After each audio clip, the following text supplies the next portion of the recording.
शहादा नगरपालिकेची सर्वसाधारण सभा गुरुवारी लोकमान्य टिळक टाउन हॉल येथे पार पडली। मात्र या सभेचे वार्तांकन करण्यासाठी उपस्थित राहिलेल्या पत्रकारांना पालिका प्रशासनाने प्रवेश नाकारल्याने संतापाची लाट उसळली आहे। या प्रकारामुळे सभेच्या पारदर्शकतेवर प्रश्नचिन्ह निर्माण झाले। लोकनियुक्त नगराध्यक्ष अभिजित पाटील यांच्या अध्यक्षतेखाली दुपारी 12 वाजता सभेला सुरुवात झाली। शहराच्या विकासाशी संबंधित एकूण 31 विषय सभेच्या अजेंड्यावर होते। या विषयावरील चर्चा आणि निर्णयाची माहिती जनतेपर्यंत पोहोचवण्यासाठी पत्रकार सभास्थळी पोहोचले। त्यांना सभागृहाबाहेरच रोखण्यात आले। केवळ पत्रकारच नव्हे तर महिला नगरसेविकांच्या वतीने आलेल्या प्रतिनिधींनाही प्रवेश नाकारण्यात आल्याची माहिती समोर आली आहे। त्यामुळे संबंधित प्रतिनिधींनीही नाराजी व्यक्त केली। सभेत उपनगराध्यक्ष सौ माधवी मकरंद पाटील, मुख्याधिकारी साजिद पिंजरी तसेच सर्व सभापती व नगरसेवक उपस्थित होते।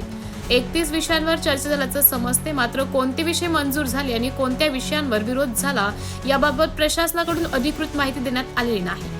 या पार्श्वभूमीवर प्रसार माध्यमांना प्रवेश नाकारण्यामागील कारणांबाबत स्पष्टता देण्याची मागणी होत आहे। स्थानिक पत्रकारांनीही या निर्णयाचा निषेध नोंदवला असून पालिकेच्या कामकाजात पारदर्शकता राखावी अशी मागणी करण्यात येत आहे। MTV न्यूज साठी तालुका प्रतिनिधी संतोष आखडमल, शहादा।